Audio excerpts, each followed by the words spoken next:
Okay, so I hope I fixed the audio at the time of recording this final section. We know the audio wasn't the best in this video. It was going to take a lot of time to refilm it and a lot of work that we felt that we couldn't recreate as well as we did when we filmed this initially. So we decided not to record this. But I'm hoping the audio will finally be fixed and you won't have to deal with this again for some time.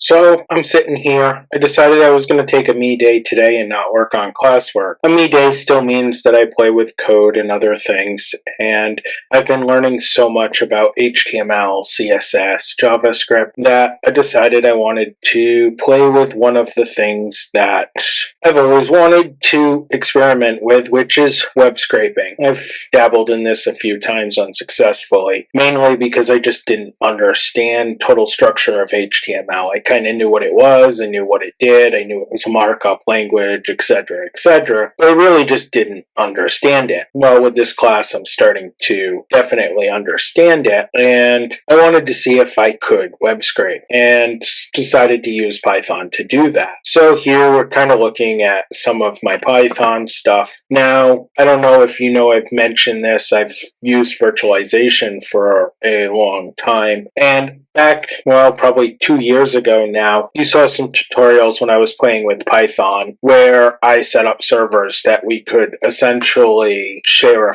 a Python file to and run. Well, what would be even better than that is to necessarily have a image or something inside of Docker, now that I understand Docker, that we could run. And I started out initially like building a Docker file for each one of these, but that's growing quite annoying here towards the end of the day, where I have to go in, I have to delete the image, and then I have to rebuild it and then run it as I play with different code and kind of understand what different code elements here in the Python does compared to this HTML for a web page that I'm trying to scrape some information from. I don't know quite where this video probably will end off. At the moment, it's fairly late afternoon, and I'm probably going to sit down and watch TV with my wife for after dinner, and probably I'll do some searching, but I doubt I'm going to do too much more on this today. But I know that we in the JS project use Docker Compose to tie a volume from the host operating system to the Docker container or Docker image, Docker container, I guess, and that allowed us to be able to just quickly and rapidly push up an SSH file that, or not an SSH file, but use SSH and SCP to push up a file to the server, and then we could either rerun or run it. And I showed you guys a little bit of that, especially in the React program, but some of the other ones where we linked it. And so I'm thinking that might be a solution here, but I'm also thinking maybe I want to do something a little bit more clever. I don't know. Thinking about maybe using something like SMB or something along those lines. I'm not entirely sure. I'm going to go up and do some research and see how that ends here in a little bit. But I wanted to record this screen and record my thoughts so that it was a little bit more complete when I put together this vlog post tomorrow. So here's my thoughts at about 5:50 in the afternoon before doing some more research. Alright, so it's morning and I have actually made some decisions. I ended up not spending much time researching, instead of spending more time actually messing with the script itself. I was actually unsuccessful last night, and that's a whole nother story. Definitely learning a lot about using Beautiful Soup and how things come in on that with using that particular piece of software with Python. Definitely got a lot more to learn and understand to find what I want. And I do wish there was a way to like maybe set an index marker or something in there so I could have it stop instead of like stopping a routine at a point where I had maybe something like a different div element or something like that. I haven't fully thought through how I'm going to accomplish the task I want of scraping the information I want from the website. Yeah, different story, different project, but this is a blog post and I do want to kind of talk about my thoughts here. So, kind of back to what we started this blog post about is building some type of DevOps Docker image, and this might not even have to be a built image for a lot of you if you were to set this up. But I do think it would be very useful if you were doing some form of rapid testing. Now, obviously, this can be done on your local machine in a lot of scenarios, but think of a scenario where maybe you have a Chromebook or something like that, or I like to do things like this traveling over a VPN, and maybe again, this is just a me thing, but I don't like to run stuff like this on my personal computer. I do have Python on it, I have Python IDE, but I just don't like to run things. I'd rather push it out to a server and have that work done on a server and see it in some type of like SSH window. Anyways, so I'm going to turn on Atom here, and you can see the app.py file, and the naming and stuff on this is not necessarily super important for this file, but it's going to be important that it stays consistent through all of these files. So let's start by actually looking at the Docker file here, and I've tried to comment this out so that you can see. So the first thing we're going to do here is we're going to call the Python file or image from Docker Hub, and we're calling the latest version with a colon and latest here. That is a valid tag for this particular image, and I did check that on Docker Hub. Now we're going to set the work directory to app, and since I'm doing some web scraping, web work, we're also going to install Beautiful Soup for and requests. Now this might not be necessary for my app.py file, but I need some type of file in there for this to start up. Now I could build this the first time around with whatever like quickly written code that I have and work from there, but it's just as easy to put something simple like hello world in that file and then SSH your file in, because that's what you're going to be doing with this afterwards. So then we're going to copy that script.py file, and that script.py file actually should be called app.py, and we also need to call the start command that we're starting this with. We need to change that to app.py, because what's happening here is whatever directory you're building or that holds your Docker file and you're building your Docker image from is the directory that's going to hold your script. And it's not just going to copy any .py script into the Docker image. It's got to know the name of it. And the same, just like when you enter the command line in your Linux system and you go to start a Python program, you need to type Python 3 in the correct name. So the container needs to know the name of the script that it's going to run. So if we keep that consistent throughout everything, that's going to make it much, much easier for programming something like this to happen. And you can see here we are starting the copying app.py. We chose that. It could be called script.py. It could be called the tidefinder.py. I mean, it could be anything like that. It doesn't really matter. It's just got to be consistent between the Python script and these two other lines. Now, so at this point, you're looking here at this window, and you're probably saying, that's great. You can run a Python script from Docker, but how are you going to make it so that you can change it so that you can SSH only one file up and you don't have to rebuild this every single time. Because right now, if you were to try to run this script and you were doing like development work and slowly changing things, or like I am completely learning about Beautiful Soup, having never really used it before. Maybe I've read a few articles about it and thought about using it, but I've never used it. I've never had an actual implementation of it. So I'm definitely learning and playing around with this code here, and it's going to be, try a few lines, see how an output looks type scenario. And we're going to keep rerunning this and rerunning this and rerunning this.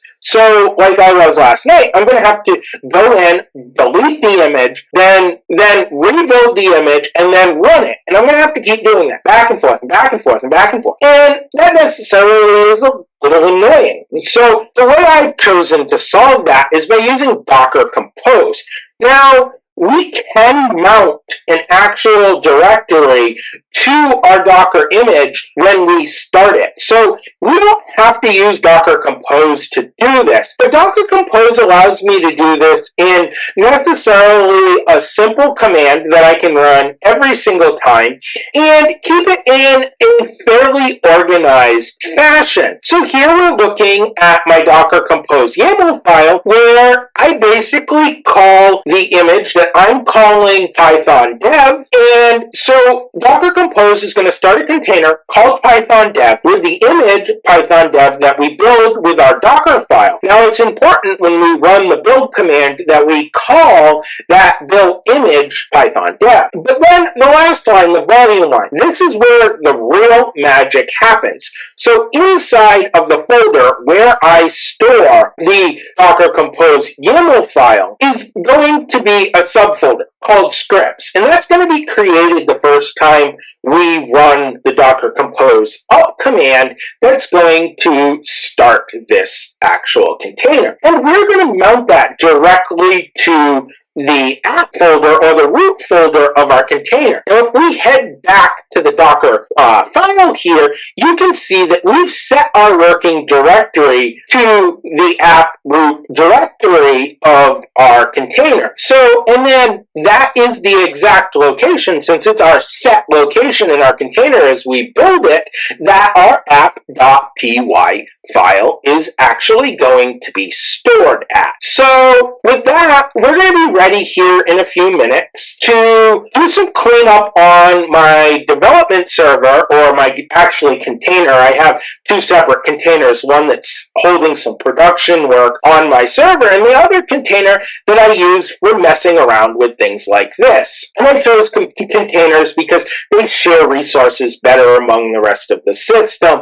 but this could have been done in a VM. It could have even been done on a Raspberry Pi. You just have to have Docker and Docker Compose installed in it. And if you want to install Docker Compose, or actually Docker Compose will install, but Docker on a container, go ahead and check out some of my other videos. You do have to change one or two of the settings inside of Proxmox in order for that to happen. Now that's become quite a bit easier over time. We used to have to do that with a command line command, and now we can actually do that in the web interface if we know where to go inside the web interface and what we're looking for. So with that, I'll be back in a few minutes your time, or a few seconds your time actually, and it'll be a couple hours my time because I have some other errands I have to run today. Our dishwasher actually decided to spring a leak, and I'm going to go down and see if I can find a new dishwasher for us rather than repair our 20-year-old dishwasher. I just feel it's time maybe to replace it. I do enjoy repairing things like that and running them as long as possible, but I think I'm going to see if I can find maybe a used one at the Habitat for Humanity restore or something I like before I take and repair ours, and maybe that might be shooting myself in the foot. You can take the theory as however you want. I'm going to take a look before I go ahead and repair ours. I don't even know if I can get parts to. But enough rambling about the dishwasher. I'll be back in a few seconds, your time, to show you a little bit about how to clean up these files and how I SSH them or SCP them with my server up there, and then maybe doing a little bit of running. At least we're going to start that hello, and then we'll make a few alterations to it so that you can see how easy it is to actually make the alterations and have them run. So with that, I'll be back in a few minutes. Alright, so when we left off earlier, I was talking about that I needed to do some cleanup, and I was going to take you guys along with me for that cleanup. So let's first go ahead and bring up Atom, if I can bring it to the front.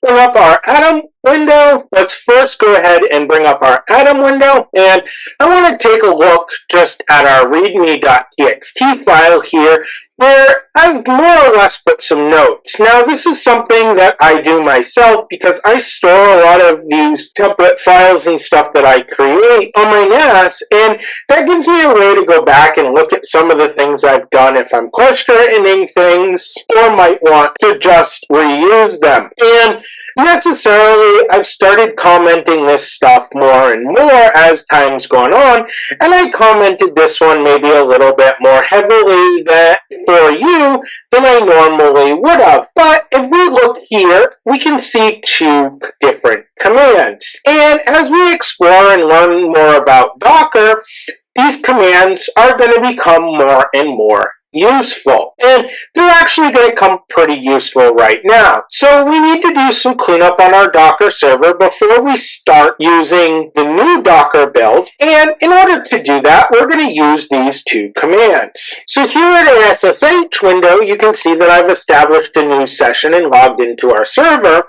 If I run docker ps, you can see that we do indeed have a couple of containers already running here, and they're running from my demo server. Now we're going to leave them alone here, and we're just going to run docker images, and we get a printout of the images that we're using. Now the one that I kept recreating is right here, and it's called tide timer. I was trying to play around with some tide information, but if we want to remove that, we're going to copy this image ID number right here, and then we're going to go docker RMI, so remove, and then I for image, and then we're going to go -F. Now, you don't have to use -F in all circumstances, but I find it very useful in a lot of circumstances. If it's tied to anything, $F stands for force, and we can just forcefully remove it. Then we'll paste in that ID that we copied, and you can see the image is removed. Now, if we go back up, you can see that we no longer have that image. So here, the next step would be, at this point, to set up our SSH and get our new files up to the server. Now, we need to know the path on our computer to where these files are stored. In my case, it's a Mac. So I'm just going ahead and I'm copying that. And then I'm going to bring up a new terminal, which is got my SCP commands from my Mac. And I'm going to press the up key, and you can see I basically have a SCP command already here because I've been pushing files to this server, and we'll delete that file path, and since I copied it in with the new Mac, I can just paste it. And we're going to push it to our home folder and our user, which is VE, and we can press enter and enter our system password here. Now those files have been pushed up there. So if we go back to our terminal and we ran an ls, now we can see that we have Python def. We're going to cd to the Python def and run another ls, and we can see our Docker, our app.py that we talked about, our Docker compose, and our readme text that were all set up as part of our files here in the Atom window that we talked about earlier. So with that, let's go ahead and bring back up our SSH window, and now we can start by building our Docker image here so that we can use it with Docker compose. In order to build the Docker image, we're going to run docker image, or actually it's docker build -t because we're going to specify a name, and we're going to call this Python dev, and press enter. Oh, so the next thing you have to do, since we specified the name, is put a space and a period. Otherwise, for some reason, docker build thinks of the name as an argument. Not entirely sure why that is. It's something to do with their code, so the command has to have a space and a period. So at this point, we can go ahead and actually see if our image is working by running docker run, and I like to do a -p. We're going to leave off the -d, which doesn't give us the terminal output, and then we're going to give it the image name of Python dev, and we can execute this and we can see if it worked. So I apologize about that. The -p is actually a tag for adding ports, and since we're not adding any ports to this system, we're actually going to go ahead and run the command docker run and the name and not use the -p or the -d, which the -d will cause no output to happen. So here you can see docker run Python dev, and you see it prints out hello world. Now, if I ran Python run -d, Python dev, you can see I get this as an output, which tells me the container started. Now, if you were to run docker ps here, you'll still see the same old containers, and you won't see our container running. That's because the script executed, finished, and then it closes out the container. So I have to step away again here for a minute, but I will be back in a few moments where we can talk about how to execute the Docker Compose YAML file and what the benefits for executing that file are going to be for us. Because the real point of this tutorial today was to make something that I could work with and easily execute every single time I ran it. And this command, by using the Docker Compose YAML file, this is going to make this really easy, where I can use SSH or SCP to push this file up to a server and then just run one command. And I don't have to keep working through this entire process of finding the image ID, deleting the image ID, rebuilding the image, and then executing it. So I'll be back in a few moments, or a few seconds your time, and we'll look at that process. Okay, so now let's go ahead and see what happens when I run that Docker Compose file and show you what happens and how the file structure changes and a few other things. So let's first run an ls so we can see what the file structure inside this folder looks like before we run that Python Compose command. And then we're going to run docker compose up, which is going to trigger sort of like the docker build command off that Docker Compose file, the YAML file that's here in the same directory that we're running it from. And we did indeed get an error message here because there's no file in that app.py folder because that folder didn't exist. Remember, we mounted that folder here when we created the image, and we mounted that folder as part of our Docker Compose command file. So if we go back to Atom, we can take a look a little bit better at this and see that we mounted a scripts folder to our app folder of our Docker file. So if we head back over here and take a look, this time running ls, you can see that our new scripts folder has appeared. And we can actually go ahead and cd to scripts if we'd like and run ls and see that there's nothing in it. Now this is something that we want to remember when we're executing these commands, is that once that mount happens, the folder might get created, but nothing inside of the apps directory or the /app directory, that home directory for our container image, gets actually passed over to our host operating system. So that's why when you saw me making, or if you watched our DevOps Pi Day special video where we set up a React.js server for development using Docker that we actually had to copy down all the files out of the image and put them in that folder in order for that image to start. Because although we make this mount and we have the folder to make this mount, nothing stays in this mount. And we had to use some form of an app.py file in order for this to execute. Now, there's a couple of ways that I can deal with this. I'm going to choose to set my SSH up now, and I'm going to just push the original Hello World app.py file up to that script folder again. So inside of our SCP window again, and you don't have to do this. Remember, you don't have to do any of this way. You could do this all with a single window. And SCP does work in reverse, so you could stay inside of your server and you could actually pull this from your Mac without having two windows. Thankfully, I have my Mac, and SCP isn't just a Mac thing. SCP can be used in Linux and Windows as well. It works almost identically in Linux. I'm not too sure how exactly it works in Windows.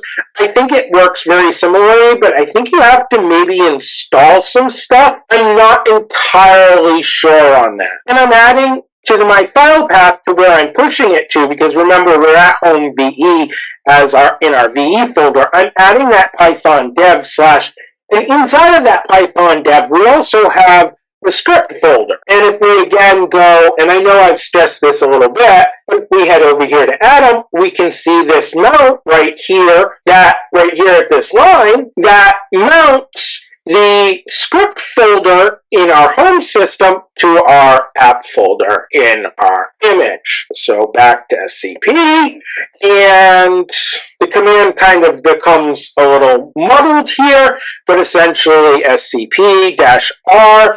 And this, we're now going to be pushing just a file to the server, so we also need to remove this -R. The -R stands for recursive, so it's going to push everything in that directory up. So we can run this. Alright, so I'm going to try something a little bit different. It looks like that we're getting a permission denied and we can't open the scripts file. Now, the scripts file this time we actually created with the Docker image.